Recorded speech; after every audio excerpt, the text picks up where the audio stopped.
شروع اللہ کا نام لے کر جو بڑا مہربان نہایت رحم والا ہے۔ احمق لوگ کہیں گے کہ مسلمان جس قبلے پر پہلے سے چلے آتے تھے اب اس سے کیوں منہ پھیر بیٹھے؟ تم کہہ دو کہ مشرق اور مغرب سب اللہ ہی کا ہے، وہ جس کو چاہتا ہے سیدھے رستے پر چلاتا ہے، اور اسی طرح ہم نے تم کو امت معتدل بنایا ہے تاکہ تم لوگوں پر گواہ بنو اور پیغمبر آخر الزمان صلی اللہ علیہ وآلہ وسلم تم پر گواہ بنے۔ اور جس قبلے پر تم پہلے تھے اس کو ہم نے اس لیے مقرر کیا تھا کہ معلوم کریں کہ کون ہمارے پیغمبر کا تابع رہتا ہے اور کون الٹے پاؤں پھر جاتا ہے۔ اور یہ بات یعنی تحویل قبلہ لوگوں کو گراں معلوم ہوئی، مگر جن کو اللہ نے ہدایت بخشی ہے وہ اسے گراں نہیں سمجھتے، اور اللہ ایسا نہیں کہ تمہارے ایمان کو یوں ہی ضائع کر دے۔ اللہ تو لوگوں پر بڑا مہربان ہے، صاحب رحمت ہے۔ اے پیغمبر صلی اللہ علیہ وآلہ وسلم، ہم تمہارا آسمان کی طرف منہ اٹھانا دیکھ رہے ہیں، سو ہم تم کو اسی قبلے کی طرف جس کو تم پسند کرتے ہو منہ کرنے کا حکم دیں گے۔ تو اپنا منہ مسجد حرام یعنی خانہ کعبہ کی طرف پھیر لو، اور تم لوگ جہاں ہوا کرو نماز پڑھنے کے وقت اسی مسجد کی طرف منہ کر لیا کرو۔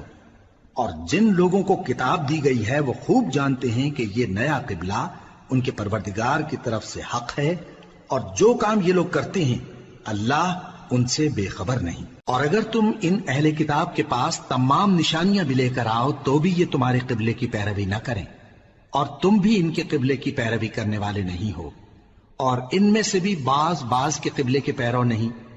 اور اگر تم باوجود اس کے کہ تمہارے پاس علم یعنی اللہ کا حکم آ چکا ہے ان کی خواہشوں کے پیچھے چلو گے تو ظالموں میں ہو جاؤ گے۔ جن لوگوں کو ہم نے کتاب دی ہے وہ ان پیغمبر آخر الزمان صلی اللہ علیہ وآلہ وسلم کو اس طرح پہچانتے ہیں جس طرح اپنے بیٹوں کو پہچانا کرتے ہیں، مگر ایک فریق ان میں سے سچی بات کو جان بوجھ کر چھپا رہا ہے۔ اے پیغمبر صلی اللہ علیہ وآلہ وسلم، یہ نیا قبلہ تمہارے پروردگار کی طرف سے حق ہے، تو تم ہرگز شک کرنے والوں میں نہ ہونا۔ اور ہر ایک شخص کے لیے ایک سمت مقرر ہے جدھر وہ عبادت کے وقت منہ کیا کرتا ہے، تو تم نیکیوں میں سبقت حاصل کرو۔ تم جہاں ہوگے اللہ تم سب کو جمع کرے گا، بے شک اللہ ہر چیز پر قادر ہے۔ اور تم جہاں سے نکلو نماز میں اپنا منہ مسجد حرام کی طرف کر لیا کرو، بے شبہ یہ تمہارے پروردگار کی طرف سے حق ہے، اور تم لوگ جو کچھ کرتے ہو اللہ اس سے بے خبر نہیں۔ اور تم جہاں سے نکلو مسجد حرام کی طرف منہ کر کے نماز پڑھا کرو، اور مسلمانوں تم جہاں ہوا کرو اسی مسجد کی طرف رخ کیا کرو۔ یہ تاکید اس لیے کی گئی ہے کہ لوگ تم کو کسی طرح کا الزام نہ دے سکیں، مگر ان میں سے جو ظالم ہیں وہ الزام دیں تو دیں، سو ان سے مت ڈرنا اور مجھی سے ڈرتے رہنا۔ اور یہ بھی مقصود ہے کہ میں تم کو اپنی تمام نعمتیں بخشوں، اور یہ بھی کہ تم راہ راست پر چلو۔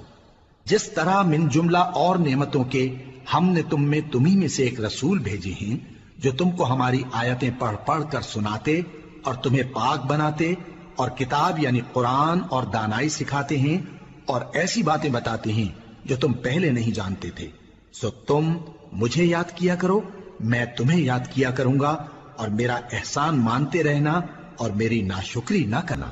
اے ایمان والو، صبر اور نماز سے مدد لیا کرو، بے شک اللہ صبر کرنے والوں کے ساتھ ہے۔ اور جو لوگ اللہ کی راہ میں مارے جائیں ان کی نسبت یہ نہ کہنا کہ وہ مرے ہوئے ہیں، وہ مردہ نہیں بلکہ زندہ ہیں، لیکن تم کو شعور نہیں۔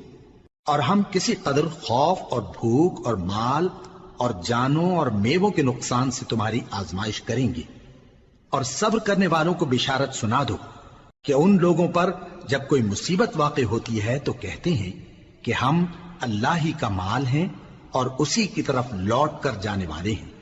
یہی لوگ ہیں جن پر ان کے پروردگار کی عنایتیں ہیں اور خصوصی رحمت بھی ہے، اور یہی سیدھے رستے پر ہیں۔